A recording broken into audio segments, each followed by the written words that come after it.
그 다음 주 꼭 나오십시오. 다음 주에 이제 그 야매 또 국세지방세 또 야매가 있고 몇 개 있거든요. 또 유종민을 거둘 테니까 17번 가볼게요. 17번은 문제가 나오면은 이건 일단 제끼셔야 됩니다. 역수관계를 보시라 했죠. 그래서 우리 그 테마 특강 교재 60페이지로 한번 보세요. 60페이지로 가시면은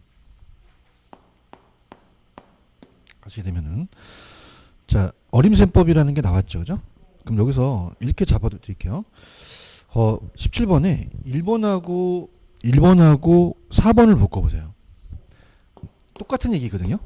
그러니까 순소득 승수가 8이면 자본회수 기간이 8년 걸린다는 건 독일어예요. 그렇죠? 똑같은 거니까. 그럼 승소득 승수가 8이라는 거와 자본회수 기간이 8년 걸린다는 건 그냥입니까? 이게 똑같은 얘기입니까? 그러면 이 지문은 맞는 지문이 됩니다. 건들지 마셔야 돼요. 아시겠습니까? 그러니까 시험 문제 그렇게 나왔었거든요. 이 똑같이 나오면은 이거는 풀 필요가 없고 다른 게 정답이 되겠죠. 그럼 우리가 여러분들이 3번하고 4번을 묶어보세요. 3번하고 5번이죠. 3번하고 5번을 묶어보시면은 이게 역수관계예요. 그죠? 그래서 이제 제가 제 야매에 순종하십니까? 전제전능하시죠? 그러니까 우리가 보통 배당은 세전으로 가죠. 그러면 세전 현금 수지 승수와 뭐가 역수죠? 지분 배당률이 역수예요. 그죠? 지분 배당률. 그러면 여러분 어떻게 생각해요? 이게 역수라고 한다면 자, 그럼 이게 역수가 맞아야 되잖아요. 그러면 얘가 사면은 4분의 1은 25%가 맞으니 정답은 2번이 정답이라는 거죠. 근데 실질적으로 이렇게 해줘요. 얘네들이. 시간이 많이 걸리니까. 아시겠죠? 그죠? 그럼 이쪽으로 찍었어야 된다는 거죠. 부채 감당률. 무슨 말씀인지 아시죠? 그죠? 그래서 이거는 실질적으로 그렇게 시험에 나왔고 감정평가 시험 문제도 그렇게 예시를 합니다. 1분을 넘기 때문에 그래요. 그죠? 그럼 우리가 한번 풀어볼까요? 1분을 넘는지. 자, 우리가 유형순이라고 하죠. 유형순. 부세 영세. 자, 그럼 우리가 어떻습니까? 유효 총소득이 8억이죠. 영업 경비가 얼마예요? 3억. 그럼 순소득이 5억이 되겠죠. 그 다음에 부채 서비스액이 2억이죠. 2억이면 세전현금 수지가 얼마가 되겠어요? 3억이 되겠죠. 그런가요? 자, 우리가 이제 얘는 총투자가 올라가잖아요. 그 다음에 얘가 내려가죠. 그죠? 그럼 총투자 금액이 40억이고요. 순소득이 5억이니까 8이 맞죠. 그럼 얘는 두 개 맞는 거예요. 근데 풀 필요는 없었죠. 똑같으니까. 그렇죠? 그 다음에 이제 세전현금 수지 승수는 우리가 지분 투자 올라가죠. 전투제라고 이제 암기하시는데 지분 투자가 올라가고 세전으로 나눕니다. 그럼 세전현금 수지가 3억이었죠. 그 다음에 총이 40억인데 저당이 28억이면 얘가 12억이 되죠. 그럼 4배잖아요. 그럼 얘가 25%가 된다는 거 맞죠? 그럼 어디가 틀렸을 거라고 생각하세요? 부채 감당률. 순투부죠. 그러면 순영업소득을 무슨 서비스액으로? 부채 서비스액. 그럼 순소득이 5억이죠. 부채 서비스액이 얼마예요? 2억. 그러면 2.5가 되겠죠. 3이 아니죠. 몇 번이 정답입니까? 2번. 꼭 체크하세요. 그 다음에 영업소득세 아시죠? 순대감이 넘겨볼게요. 어디 있냐? 넘기시면은 제 테마 특강 요약 우리가 57페이지로 가시면 57페이지 영업소득세 계산이라는 게 있나요? 순대이감이죠. 그죠? 순대이감. 순대가미로 암기하세요. 순대가미. 감가와 이자를 빼서 가세대상 소득이 나오면 세율을 곱한다. 근데 유형순으로 가셔야 되잖아요. 유형순. 자, 그러면은 우리가 유형순으로 이제 순서를 가져서 순소득을 구해야겠죠. 유형순입니다. 유형순. 자, 그러면 유효 총소득이 5천만 원. 영업 경비가 3천만 원. 자, 그럼 얘가 얼마가 되죠? 2천만 원이 되겠죠. 대체 충당금을 더해야 되죠. 대체 충당금이 얼마입니까? 500. 500만 원. 그럼 2,500이 되겠죠? 그럼 감가상각이 얼마예요? 600만 원. 이자가 400이죠. 빼면 1000이니까 1,500만 원이 과세대상 소득이 되겠죠? 그렇죠? 그럼 여기다 세율이 30%니까 0.3을 곱하겠죠? 그런가요? 그러면 얼마가 영업소득세가 되겠어요? 450만 원. 우리가 정답은 2번이 정답이 되겠죠? 자, 그 다음에 19번 가겠습니다. 자, 19번도 이제 합계 시한 가치니까 넘겨볼게요. 넘기시면은 전 페이지 있을 겁니다. 페이지. 우리가 페이지 55페이지 들어가셔서 가시면은 합계 시한 가치라는 게 있죠. 거기서 이거 들어볼게요. 합계 시한 가치입니다. 자, 19번 들어갑니다. 자, 우리가 연내 나오면 감기가 나와야 되잖아요. 그러면 연금의 내가계수와 역수관계는 일시불의 미래가치입니까? 자, 우리가 감치임계수입니까? 감치임계수가 되겠고, 그 다음에 이번에 가시면은 원리금이 나왔잖아요. 그 원리금이 나와서 자, 미상한 대출 잔액이라는 게 있죠. 그러면 제 55페이지 가시면은 거기 중간 라인에 보시면은 이번에 잔금이라는 게 아마 있을 겁니다. 자, 55페이지 가시면은 테마 22의 1번, 2번 잔금이라는 게 있어요. 찾았습니까? 그러면 잔금이 미상한 대출 잔액이죠. 미상한 대출 잔액. 미상한 대출의 잔금이에요. 미상한 대출의 잔액을 본다. 잔금을 봅니다. 그러면 원리금에다가 연금의 현가계수를 이용하잖아요. 원리금이 연금이거든요. 땡겨서 갚아버려요. 원리금이 연금이고 연연이라는 걸 곱하죠. 그럼 뭐의 현가계수로 곱합니까? 연금의 현가계수. 그럼 잔여기간으로 가는 거죠. 그러면 미상한 대출 잔액을 계산할 때는 일시불의 현가를 이용합니까? 연금의 현가입니까? 연금의 현가 이렇게 하셔야 되고요. 그 다음에 4번은 저당상수가 나왔어요. 원금이에요? 원리금이에요? 원리금 균등이죠. 저당상수는 원리금 균등 상환 방식 때 쓰는 거죠. 그런가요? 그래서 4번의 저당상수는 원금이 맞다, 원리금이 맞다. 원리금 상환할 때 쓰는 거죠. 이해하셨습니까? 5번은 맞는 지문이에요. 우리가 5번은 자, 제 요약에 보시면 잔금 비율이라는 식이 있잖아요. 연금의 현가계수를 이용하죠. 연금의 현가계수가 공식이에요. 그럼 그냥요. 거기에 이자율도 들어가요. N이라는 만기도 들어가죠. 그렇죠? 그 다음에 이제 잔여기간이 들어가니까 이제 남은 저당기간의 함수로 또 구성을 한다는 건 맞는 지문이에요. 자, 잔금 비율은 저당 대출에 대한 비상한 금액의 비율은 맞는 거죠. 그죠? 5번이 정답인가요? 맞죠? 그 다음에 가볼게요. 자, 31번은 아까 20번 갑니다. 따라보세요. 부채 감당률. 근데 이제 응용 문제로서 만약에 굉장히 어려웠을 거라고 좀 믿어요. 자, 합니다. 20번은 무슨 감당률을 구하래요? 부채 감당률. 을 구하면은 순투부죠. 순영업소득을 부채 서비스액으로 나누겠죠. 자, 그러면은 대입시켜 볼게요. 자, 지금 부채 감당률을 모르잖아요. 그럼 부채 서비스액을 찾아야 되잖아요. 그죠? 그럼 부채 서비스액은 자, 대출 총액이 얼마죠? 2억이죠. 자, 2억입니다. 그러면 자, 부채 서비스액은 2억에다가 저당상수를 곱하잖아요. 그죠? 그럼 저당상수는 자, 이렇게 보세요. 2억에다가 0. 얼마예요? 102지. 자, 그럼 이렇게 합니다. 2억을 이 빵빵빵빵빵 치면 안 되니까 그냥 계산기에다가 2 곱하기 0.102를 그냥 곱해버리세요.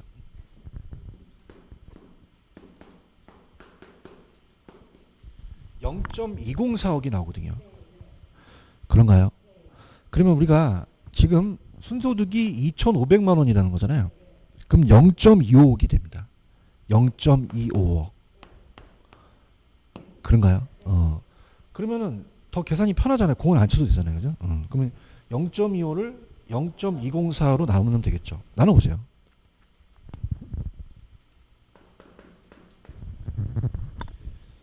약 1.22 나오죠?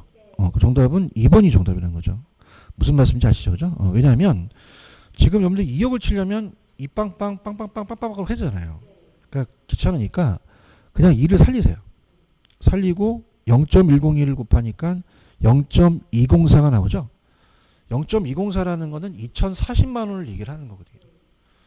그럼 2,500만 원도 소수점으로 고치는 게 좋잖아요. 그럼 0.25로 고치면 어떨까라는 생각을 하는 거죠. 개인적인 생각인데 그냥 2억에다가 곱해서 2,040만 원 나와도 되고, 그죠? 근데 이건 여러분이 그 계산 방식에 대한 거니까 그렇게 해도 된다는 거죠. 이거 아시겠습니까? 소수점으로 나와서 정답은 2번이 정답이 되겠죠. 이렇게 보시면 되고, 자, 그 다음에 21번으로 이제 들어가보도록 할게요. 자, 이건 요약을 본다는 것보다 더 헷갈릴 수가 있으니까 그냥 아는 지식 내에서 21번에 가장 옳은 것은 몇 번이 가장 맞을까요? 2번이 맞죠, 그죠? 자, 1번은 왜 틀렸을까요? 확실히 틀리냐? 그렇죠. 다음 부동산 포트폴리오 이론에 대한 설명에 가장 옳은 거는 체계적이 아니라 비체계적을 제거하는 거죠. 체계 제거, 비계 제거. 여러 자산에 분산 투자하는 경우와 특정 자산에 집중 투자할 경우 발생할 수 있는 비체계적 위험까지 제거되는 거죠. 2번이 확실하게 맞죠. 2번에 보시면은, 자, 포트폴리오 이론에서는 같은 수익이면 낮은 위험, 같은 위험에서는 높은 수익률을 선택하는 게 평균 분산 지배원리 개념을 갖고 왔죠. 그 다음에 여러분들 효율적 정선은 이렇게 생겼어요. 들어보세요. 자, 이게 기대 수익률이고 이게 위험이라면 비례관계니까 효율적 정선은 우상향합니다. 우상향. 이게 나왔었어요. 감정평가 시험 문제. 우상향하는 형태로서 주어진 위험에서 더 높은 수익을 얻기 위해서는 더 많은 위험을 감수해야겠죠. 맞는 거죠. 무차별 곡선 있죠. 무차별 곡선은 위험의 평은 어떻게 돼요? 아래로 볼록이죠. 이렇게 오목이 아니라 볼록으로 고쳐주시기 바랍니다. 볼록하는 것은 위험면모적이라는 것을 의미한다. 만약에 기울기가 가파를수록 더 위험면모적이죠. 그러면 보수적이 되겠죠. 보수적이 되고, 그 무차별 곡선에 상대적으로 보다 가파르다면 덜 위험면모적이에요. 더 위험면모적이에요. 더 위험면모적인 공격적이 아니라 보수적 투자가 되겠죠. 정답 2번인가요? 2번이고. 자, 그 다음에 이제 22번은 뭐 또 요약을 갈 필요가 없습니다. 이런 것들은 이제 여러분들이 다 알고 계시는 거니까. 자, 확실히 틀린 거. 자, 대답을 안 해서 가볼게요. 니츠로 가볼게요. 니츠로 가시면 가보세요.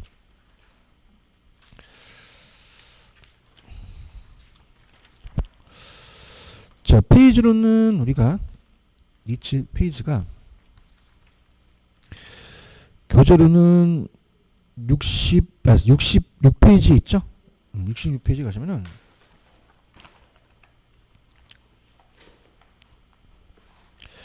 뭐가 틀렸냐면 22번의 정답은 4번이 틀렸어요. 그죠? 4번. 거기 보시면은 1인 소유 한도의 50%라는 단어가 있나요? 그게 주식 소유 한도예요. 동감하십니까? 그래서 이게 옛날에는 주주일인가 그 특별관계자 발행 주식의 총수의 자기 관리는 30이었고 위탁 관리가 40이었거든요. 근데 다 50으로 바뀌었어요. 유력하다는 얘기죠. 그죠? 고쳐주세요. 고쳐주고 다른 것들도 우리가 참고적으로 이제 보실 게 들어갑니다. 자, 22번에 1번. 자, 다음 주에 또 낼 거지만 자기 관리는 설립 등기로부터 며칠 이내, 아니 10일 이내가 설립 보고서 작성이고 3개월 후가 현황 보고서요. 그죠? 그래서 작성해 국장한테 제출하고요. 자, 현물 출자는 설립 때는 안 되죠. 영업인가나 등록을 한 후 최저자본금 준비기간이 끝나면 가능해요. 근데 그것이 부동산만은 아니에요. 다음에 부지가 임신했다. 그럼 부동산이 더 많아진 거죠? 그죠? 지상권, 임차권, 신탁의 수익권. 그래서 부동산 사용하는 권리, 신탁 종류의 신탁 수익권뿐만 아니라 소유권의 부동산 소유권 이전 등기 청권 들어가고 대토보상권도 들어가요. 그죠? 자, 우리가 주식 공모는 영업인가 전까지 발행하는 주식에 일반의 청약을 제공할 수 없습니다. 영업인가의 2년이죠. 그래서 자, 다음에 2년. 네가 공모했지. 그러면 영업인가 후 몇 년 이내에 주식을 공모해야 돼요? 2년 이내에 주식을 공모해야겠죠. 그런가요? 그래서 우리가 2년 이내라는 게 중요합니다.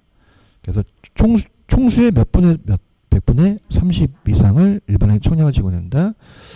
자, 5번은 제 프린트해지만 설립자금이 533이죠. 그럼 자기관리 부동산 투자 예산은 얼마? 5억. 위탁관리와 기업구정은 3억이 되겠죠. 그렇죠? 그 다음에 정답 몇 번? 4번. 자, 간 김에 프로젝트 파이낸싱으로 한번 가볼게요. 자, 간 김에 가면은 아까 그대로 거기 위로 올라가 보세요. 페이지로 가시면은 아까 66페이지 가시면 메뉴에 프로젝트 파이낸싱이라는 게 있나요? 들어갑니다. 자, 프로젝트 파이낸싱은 물적 담보나 신용도예요, 사업성이에요. 자, 소급입니까? 비소급입니까? 제한소급죠. 부의금융이라는 게 오래 뜰 거예요. 그래서 다음 주에 제가 갖고 올 거거든요. 부의금융은 사업주의 장점입니다. 차입자는 좀 지워주세요. 차입자는 좀 문제가 됐어요. 차입자는 프로젝트 회사거든요. 그죠? 차입자보다는 사업주가 맞습니다. 금융기관의 장점이 아니라 위험이 클수록 수익도 높죠. 위험이 감소할 수 있고요. 보증보험 다양한 주체인데 제가 낸 게 리을이에요. 그죠? 정보가 대칭이에요? 비대칭이에요? 비대칭 문제를 해결했죠. 그러면 정보가 대칭성이기 때문에 비대칭 문제를 감소시키죠. 사업성을 검토하기 때문에 서로 정보를 공유하잖아요. 그 비대칭성에 대한 문제를 오히려 감소시키는 게 정답이 되겠죠. 그런가요? 그 다음에 개발사업의 자금 지출의 순위는 개발했다는 공사비를 개발이 우선해야 되는 거죠. 그죠? 그럼 이제 답을 다 가르쳐 드렸어요. 23번의 정답 4번이죠. 자, 이는 당해 사업 자체에 만약에 이제 그 인천 고속도로가 이제 프로젝트 파이낸싱이 나르면 톨게이트비를 받잖아요. 그럼 그 자체의 수익성이 있죠. 또 설비에 의존하고 모든 당사자가 당해 개발 사업의 사업성의 검토를 집중했죠. 그럼 제 요약도 있지만 정보의 비대칭 문제가 오히려 감소하죠. 서로 공유하니까. 맞나요? 1번 해당 사업이 파산하더라도 비소구잖아요. 대출자는 사업주한테 상환 청구를 할 수 없으나 소유권이 제한되어 있고 원리금을 상환하는 건 당해 사업에 발생한 현금 흐름에 의존합니다. 수익성 높고 장기적인 사업. 자, 사업주가 신용이 취약할 경우에도 사업성을 담보로 하기 때문에 자금 조달이 가능해요. 다양한 사업 주체를 참여시킬 수 있기 때문에 이해 당사 간의 보증과 금융 참여에 통해서 위험이 분산이 가능하다. 자, 5번 우리 시험에 나옵니다. 부의금융은 금융기관이 아니라 사업주의 채무 수용 능력을 제고시키는 거죠. 찾았죠, 그죠? 다음 주 갖고 올 거지만 이번에 감정평가 시험 문제 좀 쉽게 나왔어요. PF가. 그래서 다음 주 문제를 한번 풀어보도록 하겠습니다. 자, 이해 가셨죠? 그다음 24번은 뭐 들어갈 필요가 없고 우리가 다 아시는 내용이니까 일단 천천히 한번 가볼게요. 부동산 금융제도에 관한 설명 중 틀린 거는 몇 번이 틀렸냐면 24번의 정답은 4번이 틀렸습니다. 자, 이렇게 한번 생각해 보세요. 자, 필기를 해도 좋습니다. 들어보세요. 자, 우리가 원리금의 상환과 잔금은 틀리겠죠. 그죠? 그래서 들어보시면은 이 부의 상환이 어려울 수 있어요. 그래서 그래프를 좀 우리가 이해를 돕기 위해서는 자, 합니다. 자, 제가 이제 항상 얘기하는 게 1,000만 원에 10년에 10% 고정금리를 강조했죠. 그럼 원리금을 보세요. 원리금. 원리금에 대한 상환이 누가 제일 초기에 맞느냐? 갑니다. 초기하고 후기예요. 그럼 항상 제가 강의 때 원리금 균등은 원리금이 균등하잖아요. 130씩.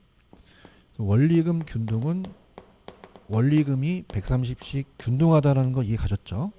최저식은 올라가는 거죠. 최저식은. 그럼 최저식은 점점 그냥요 늘어나요. 그럼 원금 균등 하나밖에 안 남았죠. 그럼 원금 균등 상환 방식은 처음에 부담이 제일 높다는 얘기죠. 자, 그러면 초기에는 1번 누가 제일 높아요? 원금, 원리금, 최저식 차입자 초기 상환 부담이 가장 작은 게 최저식 상환이죠. 초기에. 여기까지 가시겠습니까? 근데 이제 제가 그 5번, 4번, 5번을 이제 연결시켜 볼게요. 4번, 5번 찾으셨죠? 근데 잔금에 대한 건 틀려요. 나머지 잔금의 순서는 틀린 게 들어보세요. 갑니다. 잔금은 그래프가 좀 달라집니다. 이렇게 달라지는데 잔금은 달라져서 초기와 후기가 좀 달라져요. 그럼 1,000만 원이 처음에 원금이라면 이게 상환되겠죠, 그죠? 1,000만 원이 자 초기에 원금이라면 초기 원금입니다. 자, 그러면 잔액이 점점 줄잖아요, 그죠? 근데 중요한 건 1,000만 원에서 10년이면은 100만 원씩 원금 균등으로 상환돼요. 그래서 원금이 균등하게 떨어질 수밖에 없습니다. 그런데 원리금 균등은요. 그냥입니까? 처음엔 원금을 조금밖에 안 냅니까? 잔액이 조금밖에 안 들어들어요. 나중에 확 가는 거죠. 근데 최정식은 달라요. 최정식은 1,000만 원이 더 늘어나요. 왜? 이자도 안 내다 보니까. 자, 어떻습니까? 요렇게 되는 거죠. 그럼 요렇게 된다는 거는 요만큼 마이너스가 난다는 거죠. 1,000만 원입니까? 1,000만 원보다 많아집니까? 그게 부의 상환이에요. 그죠? 그래서 1,040만 원이 되다 보니까 여기 초기서부터 부의 상환이 발생합니다. 몇 번 정답? 4번이 정답이죠. 찾았습니까? 그 다음에 5번을 이제 설명한다면, 자, 이렇게 봅니다. 그러면은, 여러분 생각하실 때, 처음에 상환 부담이 큰 게 원금, 원리금, 최증식이잖아요. 그 남아있는 잔금은 누가 제일 많을까요? 최증식이 제일 많고, 그 다음에 원리금 균등, 그 다음에 원금 균등이죠. 그러면 최증식이 많다는 건 납부할 누적에 대한 이자가 크겠죠. 그럼 누적 이자는 그 잔금의 순서예요. 그럼 원금 균등이 가장 작겠죠. 이렇게 보시면 됩니다. 이해 가시겠습니까? 이렇게 해서 이렇게 보시면 되고요. 자, 그 다음에 자 우리가 2번 변동은 대출자를 인플레에서 위험으로부터 보호해 주잖아요. 자, 사실 저도 이제 대출을 많이 받지만 CD에서 코픽스로 가는 흐름이에요. 근데 아직 또 CD를 쓰는 은행도 있긴 합니다. 그러니까 CD를 사용하고 있다는 건 뭐 틀린 집은 아니지만 거의 이제 코픽스로 가고 있다 이렇게 좀 생각을 해줬으면 좋겠고요. 자, 그 다음에 자 정답 4번이 정답이죠. 그 다음에 25번은 바로 갈게요. 이건 제 요약을 가셔야 됩니다. 자, 시장은 이제 1차와 2차 시장이 있죠. 갑니다. 그래서 넘겨보세요.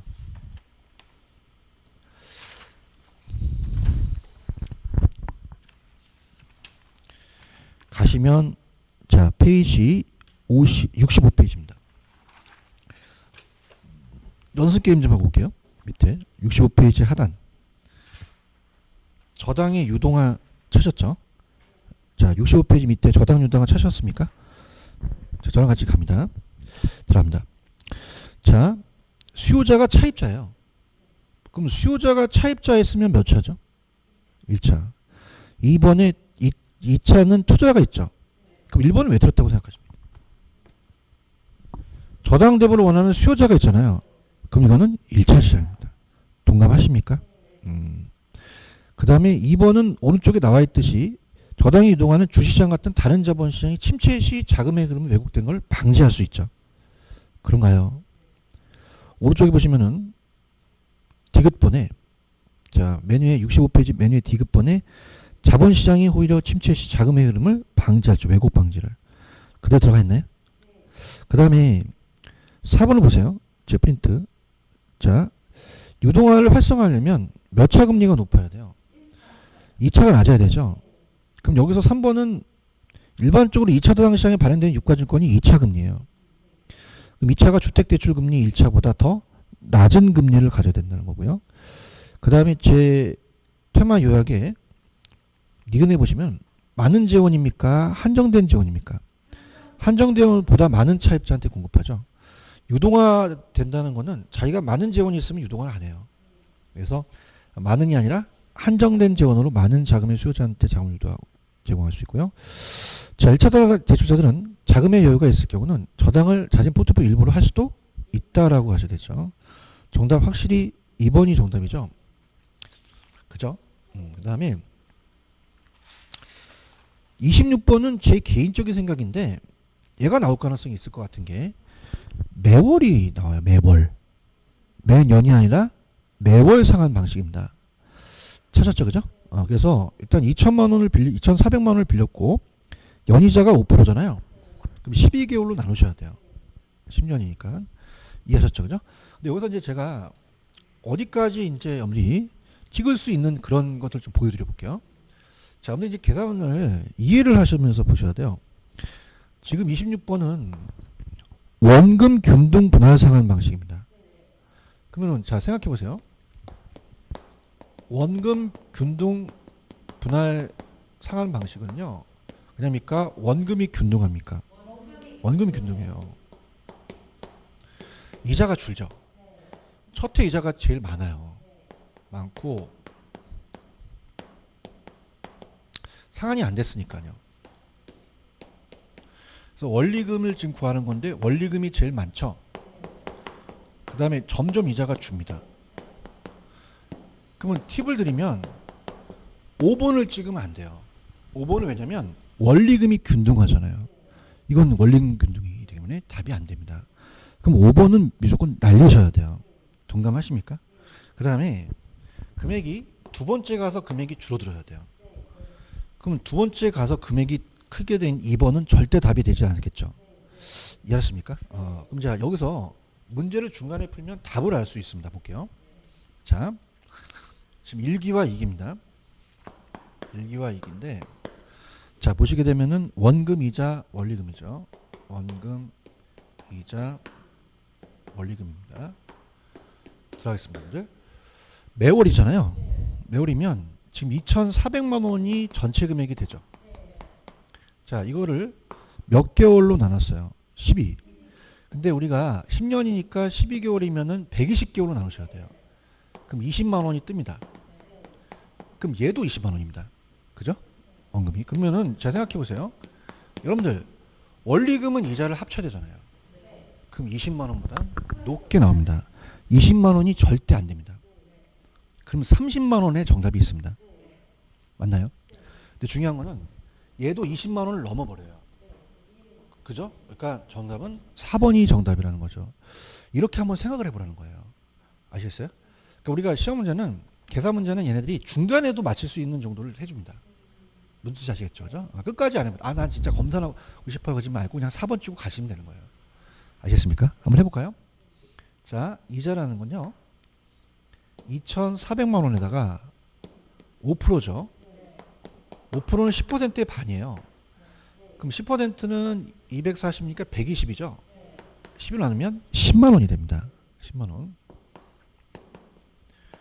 그럼 30만 원이 되죠. 자, 왜 제가 이거를 4번을 찍고 가냐면 여기 이자가 계산이 복잡해요. 원금을 빼야 되니까요.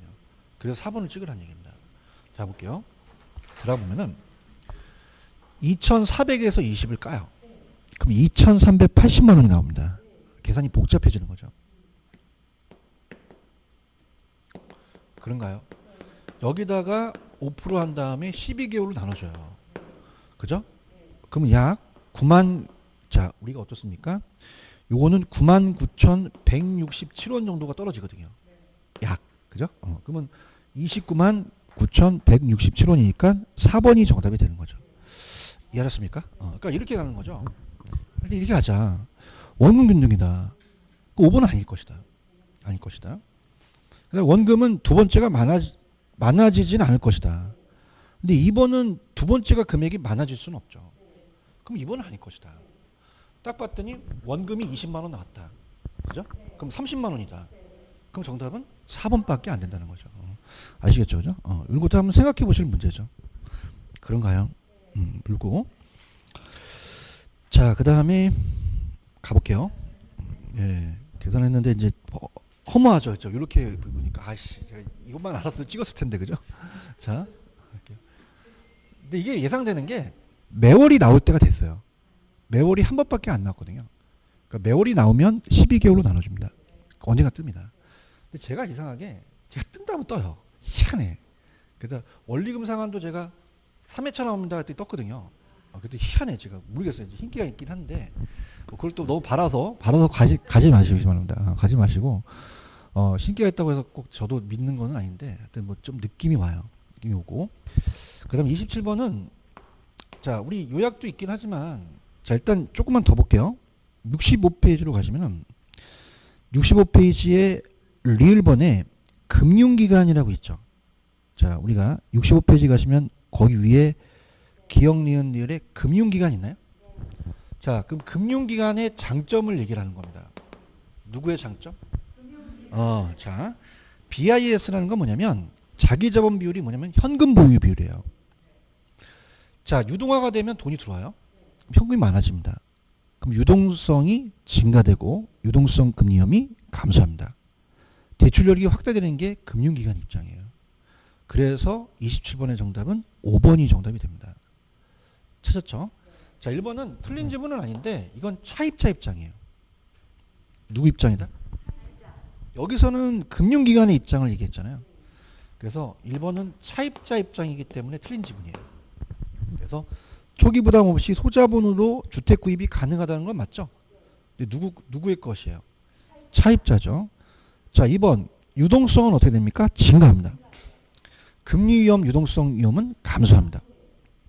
4번은 투자자 입장이에요. 누구 입장이다? 투자자. 그래서 우리가 MBS 같은 경우는 그 HF공사에서 지급 보증을 해주거든요. 그러면 안전하잖아요. 그러면 누구 입장이다? 투자자 입장이 되죠. 여기는 금융기관 입장을 얘기한 거죠. 그 정답은 5번이 정답이 되겠죠. 그런가요? 이렇게 보시고, 그다음 28번은 뭐 우리가 BTO, BTN은 너무 많이 했죠. 그래서 이제 그냥 천천히 한번 가볼게요. 오늘 이거는 일단 가볼게요. 또 요약을 또 찾으실 분이 계셔서 넘겨볼게요. 이것도 나왔어요. 제가 다음 주에 제가 또 감정평가 문제를 보여드릴 테니까. 페이지로는 70페이지죠.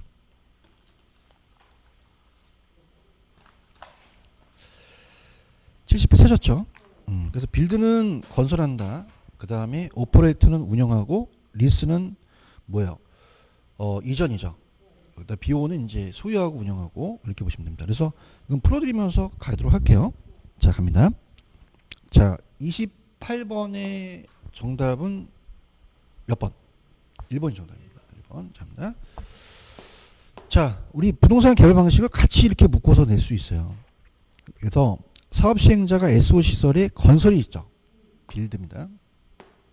건설하여. 자, 일정 기간 동안의 시설 주문관청에 리스 있죠. 리스가 L이 되겠죠. 그 다음에 리스 기간 종료 시설 소유권 주문관청에 양도하죠. 특히 주문관청에 양도하는 것이 자기 소유권이 아니죠. 그죠? 주의하셔야 됩니다. 항상 국가에 기속하는 거예요. 양도. 그래서 T. 그죠? 양도가 됩니다. 그럼 BLT가 맞잖아요. 근데 2번은 이제 틀렸는데, 자, 골라드려 볼게요. 사업 시행자의 SO 시설을 건설이 있죠. 빌드. 건설 소유에서 시설을 운영했죠. 오퍼레이트. 운영 있고. 자, 그 다음에 계약기간 종료 시설 소유권 주문관청 양도 있죠. 트랜스퍼죠. 그러면 BOT가 되겠죠. 자, 우리 요약으로 한번 가볼게요. 70페이지로 가시면 사업 위탁형이라는 단어가 있죠. 자, 제가 탁이 들어가면 그됩니까? 수수 붙습니까? 지분 공유하지 않죠.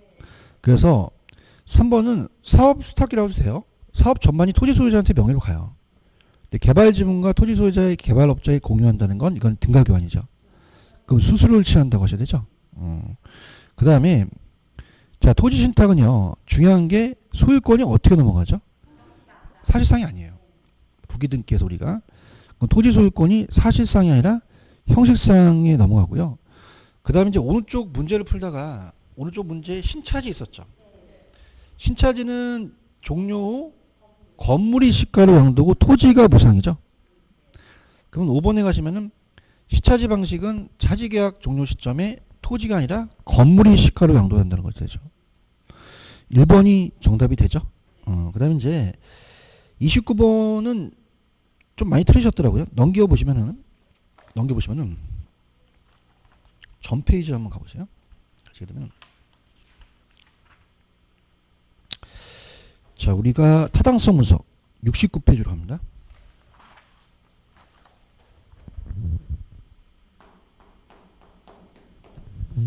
자, 따라보세요. 지시성 타투.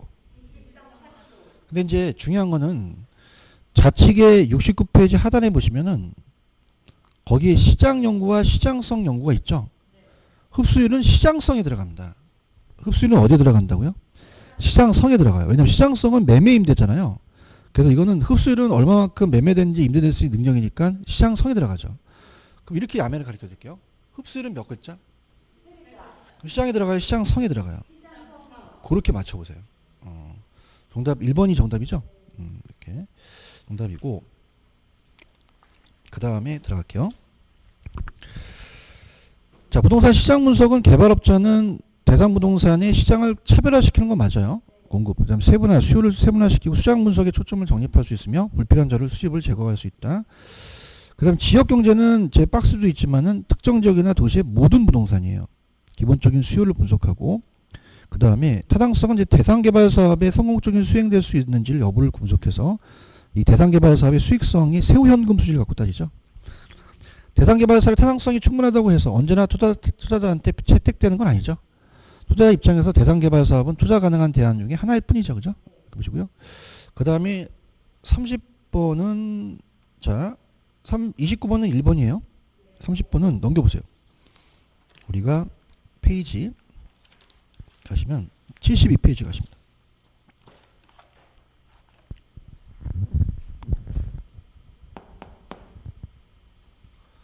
가시면 거기 밑에 임대차 유형 활동이라는 게 있죠. 그럼 자 우리가 주거용이 있고 그다음에 공업용이 있습니다. 공업용. 그다음에 사무실이나 공업용. 매장용은 사람을 매장시키는 묘지가 아니라 쇼핑센터 같은 걸 얘기하죠. 상업용 부동산을 얘기해요. 자 그러면 임차인의 선정 기준입니다. 임차자. 그래서 임차자의 선정 기준 어떻게 선정하냐? 주거용은 그냥요 유대관계예요. 유대성 서로 어울려야 된다는 거고요. 자 얘는 목조 건물에 화학공장 들었으면 안 되죠. 그 용도에 적합해야 돼요. 적합성이고. 그 다음에 매장용 부동산은 가능 매출액이죠. 가능 매상고, 가능 매상고 수익성을 얘기합니다. 그래서 안기기법이 제가 주유소습격 사건 얘기했죠. 영화. 그 다음에 설경구 씨 나오는 공공의적. 공공의적. 그 다음에 이제 임대차의 유형이에요. 임대차의 유형으로 본다면 임대차 계약입니다. 임대차의 계약. 자, 얘는 무슨 임대차요? 조임대차. 전체적으로 다 내는 거죠. 그죠? 근데 얘는 순임대차를 내서 순수한 임대료만 내고 나머지를 협상하죠. 그다음에 얘는 이제 작년에 계산 문제가 나온 게 비율 임대차가 나오죠. 야매로 가면은 자, 얘는 지읒 들어갔으니까 주거용은 무슨 임대차죠? 조. 자, 이건 공순이죠. 이렇게. 그러면 1번이 틀렸죠. 그죠? 1번. 주거용은 유대성이고 매장용은 수익성입니다. 사무실과 공장이 적합성이 되겠죠. 2번이 맞죠. 조임대차는 임차인의 조임대를 수령한 그 전체적인 임대를 임대인이 순임대를 제외한 세금 보험료를 다 내요. 순임대차는 임차인은 순수한 임대료만 임대인에게 지불하고 나면 나머지 경비를 임차한테 직접 부담해서 협상을 하죠. 비율임대차는 일정 비율이 중요하죠. 그래서 임차인의 수입이 일정 수준 초과하는 경우 초과한 부분의 일정 비율만큼만 추가로 지불하게 되겠고요. 주거용은 지읒 들어가니까 조, 매장용은 비율, 공순이죠. 사무실 또는 공장은 순임대차가 되겠죠. 이해하셨죠? 그죠? 이렇게 잡으시고 그 다음 이제 마케팅입니다. 여러분들 넘겨보세요. 페이지 73페이지로 가시면 되고요. 마케팅에서 자 31번은 영어가 안 나왔지만은 답이 하나 딱 있죠. 그래서 여러분들이 31번의 정답은 몇 번으로 생각하십니까? 4번이 정답이 되겠죠. 그러니까 숨겼었어요. 아이다가 숨겨졌죠. 소비자가 있고요. 구매 의사 결정 과정이 있죠. 자, 그래서 구매 의사 결정 과정이 뭐라고죠? 아이다요. 자, 아이고죠, 아이고. 그 무슨 점유? 고객 점유죠, 고객 점유. 그래서 소비자의 구매 의사 결정 과정이 각 단계 소비자와의 심리적 접점을 마련하고 소비자 나오고 구매 의사 결정 아이다 나오면 고객 점유가 되죠. 자, 1번은 저번 시간에 풀어봤지만 부동산 마케팅의 정의예요. 부동산 자체 마케팅과 부동산 업, 즉 부동산 서비스에 대한 마케팅이라는 의미도 지니고요. 자, 부동산 마케팅 환경은 거시와 미시인데 거시는 환경이 들어가죠. 자연, 경제, 기술적, 정치, 행정, 사회, 문화적 환경. 자, 공급자는 표적 시장을 선정하거나 따라서 틈새 시장을 점유. 틈새 시장을 점유시키면 그게 시장 점유가 마케팅이 돼요. 틈새 시장 점유라는 게 들어갔잖아요. 그죠? 그 다음에 우리가 5번에 재판 가유가 있었죠. 그 중에서 중개업소 부르는 거는 유통용로가 되겠죠. 다른 거는 맞죠? 그래서 4번이 정답이다. 이렇게 보시면 되고요. 자, 32번이 조금 어려웠죠? 자, 이게 이제 우리가 아직 시험에 나오지 않은 건데 32번은 5번이 틀렸어요. 그죠? 난이도가 좀 있습니다. 제가 볼게요. 32번은 몇 번이 틀렸다고요? 자, 들어보세요. 컨버스는 레일리 이론의 분기점을 설명하지 못하고 보고 두 도시의 분기점의 상거래 흡입력이 서로 같다라고 보셔야 됩니다. 서로 다르다, 같다. 같다. 자, 요걸 이제 못 잡았어요. 같다. 자, 이게 무슨 말이냐? 그래서 구체적으로 분기점을 찾는 모형을 제시해서 공식을 만들었는데, 자, 우리가 컨버스 나온다 그랬죠, 올해? 그럼 A가 매장이 1000이고요. 자, B가 이제 크기가 9000이에요. 그럼 어디에 가깝다고 생각하십니까? 자, 그래서 우리가 원래는 똑같으면 중앙에 와요. 그죠? 그러니까 이런 겁니다. 이 분기점은 상권의 경계점이에요. 분기점은 상권의 경계 지점을 얘기하는데, 여러분들 당연히 만약에 A와 B가 크기가 같아요. 그럼 어디로 오겠어요? 중앙에 오죠, 중앙에. 그죠? 그럼 무슨 말이냐? 끌어당기는 유인력이 똑같다는 얘기예요. 그런가요? 근데 희한하게 얘가 봤을 때, 자, 1대1로 여기가 100명이면 50명, 50명 가는 게 일로 쏠려져 있다는 거죠. 그럼 여기서에 대한 구매력이 그냥입니까? 유인력이 같습니까? 같은 지점을 얘기를 해요. 자, 따라서 1대1. 그걸 얘기를 하거든요. 아마 그게 안 보였을 거예요. 왜냐하면 이게 기출이 아직 안 됐기 때문에 그렇습니다. 그럼 서로 다르다, 같다. 같다는 거죠. 그러니까 유인력이 똑같은 지점이 분기점이라는 거죠. 이해하셨습니까? 그래서 이렇게 봅니다. 우리가 예전에 테마 특강을 하지 않은 것들을 좀 더 보시면 어떨까라는 생각이 냈어요. 그죠? 그럼 좀 이해하세요? 그 흡입력이 서로 틀리다, 같다? 같죠. 그러니까 끌어당기는 힘이 같은 거예요. 분기점이. 아시겠죠? 그죠? 근데 그거를 이제 자꾸 강의 시간에 했는데 시험 문제 기출이 안 됐으니까 여러분 이점이 계속적으로 눈에 안 들어온 게 된 거죠. 그죠? 따라서 1대1. 그러니까 흡입력이 똑같은 지점이 경계점이에요. 이해하시겠습니까? 자, 1번. 입지 조건과 토지용의 집약도가 같은 경우라도 입지면은 다 틀리죠. 모든 사람의 공통으로 생기지 않는다는 건 우리가 많이 했었고요. 서로 경쟁 관계에 있는 점포 간에 상호 간에 서로 균등배 배분하는데, 배우지가 족고라는 단어가 있죠. 족고에 또 하나 붙여보세요. 그러니까 우리가 배우지가 나올 수 있고 또 시장이 나올 수 있거든요. 시장이 족고라는 것은 도심에 점포가 하나밖에 없다는 거예요. 집심에 피자 가게가. 그런가요? 그럼 분산입니까? 이건 집심입니까? 집심이에요. 그러면은 멀리 있어도 가요. 그럼 교통비 탄력성이 오히려 작습니다. 작다는 거는 교통비가 많이 들어가도 못 줄여요. 그런가요?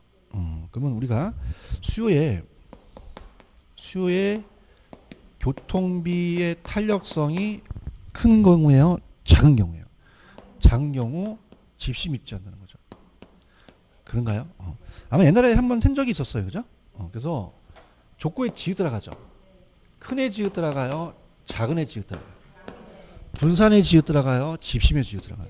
그렇게 잡으라는 거죠, 그죠? 근데 이제 아직까지는 시험 문제 안 나왔습니다, 그죠?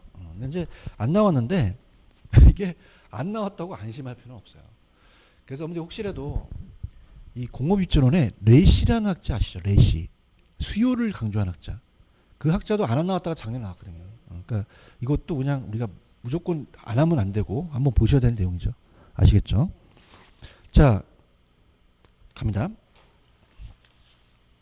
제 요약으로 한번 가볼게요. 가시면은 입지 파트로 가십니다. 자, 크리스탈러와 허프를 한번 보죠.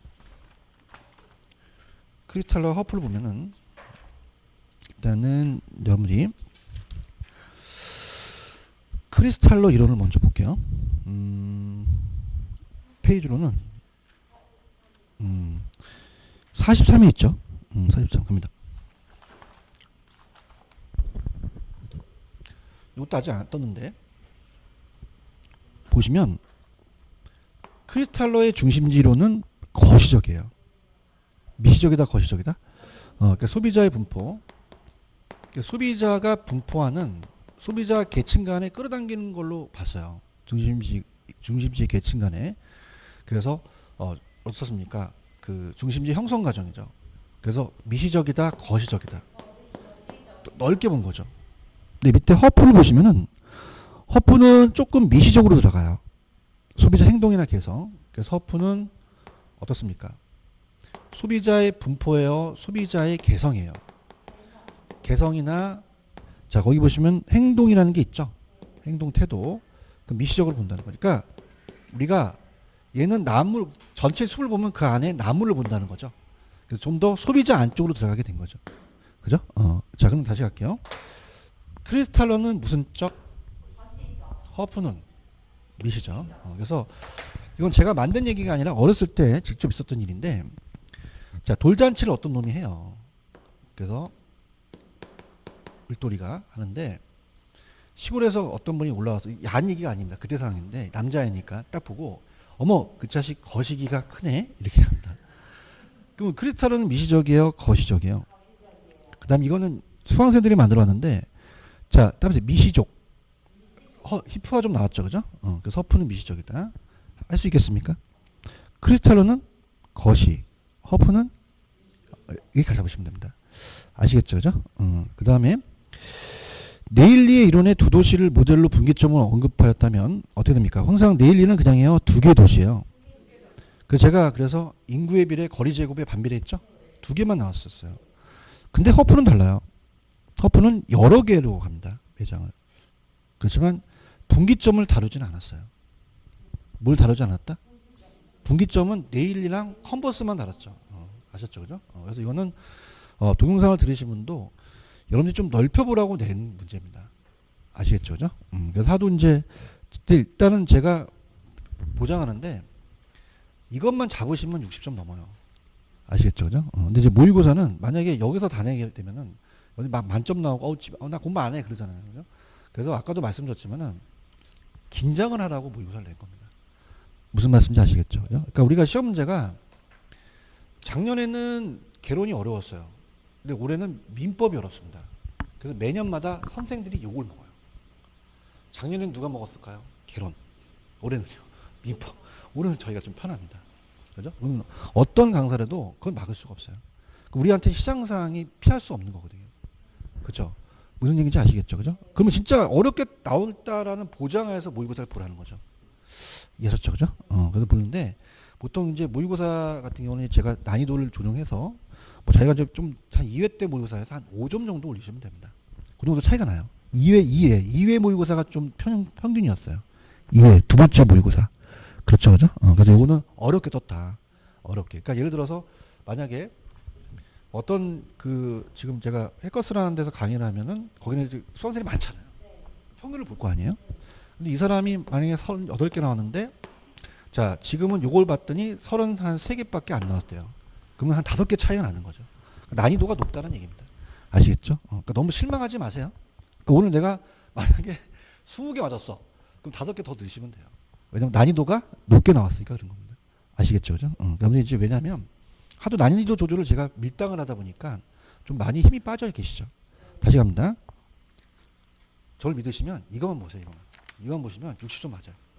아시겠죠? 그죠? 근데 이제 하도 얘네들이 어디서 튀어나올 줄 모르니 막 지금 32번까지 내게 된 거죠. 아시겠죠? 그러니까 지금 평범한 게 33번이에요. 33번도 안에 들어가 있죠. 그죠? 그래서 그렇게 해서 32번 같은 경우는 그냥 공부를 해서 된다는 것이지 그렇게 가지고 가시면 됩니다. 이해하셨죠? 그죠? 그래서 모의고사 갖고 너무 이렇게 신경 쓰지 마세요. 모의고사는 그냥입니까? 난이도가 있습니까? 있어요. 난이도가 있기 때문에 이 모의고사가 딱 시험에 적중하는 건 아니잖아요. 그러니까 우리 테스트를 하는 거니까 밀당을 해서 2회 때 저번 주에 했던 게 가장 평균적이지 않았을까라는 생각을 하는 거죠. 근데 지금 테스트를 해봐도 2회 때가 좀 점수가 많이 나왔어요. 사람들이. 그죠? 그러니까 2회 때 수준에 좀 평균적으로 가니까 시험 문제 2회 때로 생각하시면 됩니다. 아시겠죠? 그러니까 좀 쉬었다가 갈게요.